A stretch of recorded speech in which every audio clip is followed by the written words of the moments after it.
দূরের গ্রহ ইউরেনাসের চতুর্থ বৃহত্তম চাঁদের নাম Ariel. James Webb Space Telescope Ariel সম্পর্কে নতুন তথ্যের খোঁজ দিয়েছে। জেমস ওয়েবের তথ্য বিশ্লেষণ করে জানা যাচ্ছে ইউরেনাস গ্রহের একটি চাঁদে লুকানো এক মহাসাগর থাকতে পারে। সৌরজগতের সবচেয়ে বেশি কার্বন ডাই অক্সাইড সমৃদ্ধ কিছু লক্ষণ ইউরেনাসের চাঁদে খুঁজে পেয়েছে জেমস ওয়েব।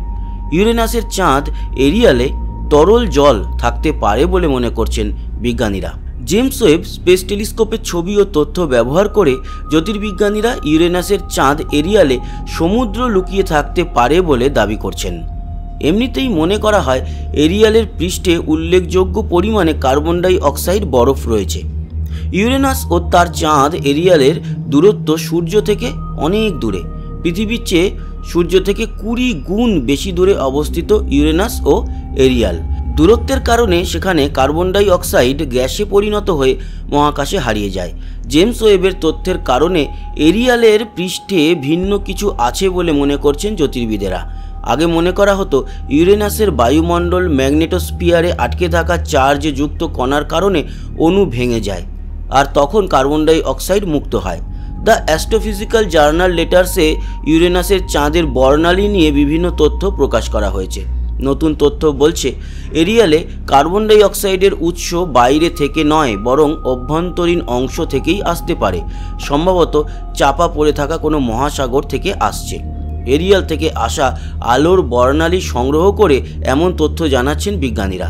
বর্ণালী বিশ্লেষণে জানা যাচ্ছে সৌরজগতে সবচেয়ে বেশি কার্বন ডাই অক্সাইড রয়েছে সেখানে। এরিয়ালের যে অংশ ইউরেনাসের দিকে স্থায়ীভাবে অবস্থান করছে সেখানে 10 মিলিমিটার পর্যন্ত বরফ আছে।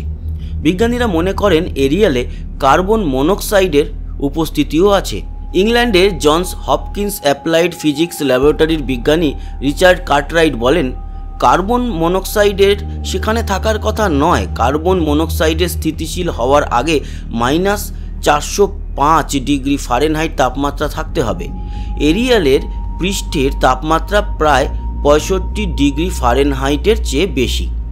এরিয়ালের পৃষ্ঠের বেশিরভাগ কার্বন অক্সিজেন যৌগ বরফের নিচে আটকে থাকা তরল মহাসাগর থেকেই তৈরি হচ্ছে। বর্ণালী বিশ্লেষণে কার্বোনাইট খনিজ পদার্থের উপস্থিতিরও ইঙ্গিত পাওয়া যায়। প্রায় 4 দশক আগে সর্বশেষ ভয়েজার 2 থেকে ইউরেনাস ও তার চাঁদ সম্পর্কে তথ্য সংগ্রহ করা হয়েছিল। নাসার অ্যাপ্লাইড ফিজিক্স ল্যাবরেটরি বিজ্ঞানী ইয়ান কোহেন বলেন, সৌরজগৎ কিভাবে তৈরি হয়েছিল তা জানতে ইউরেনাসের চাঁদের মহাসাগরের উপস্থিতি নতুন সুযোগ তৈরি করছে।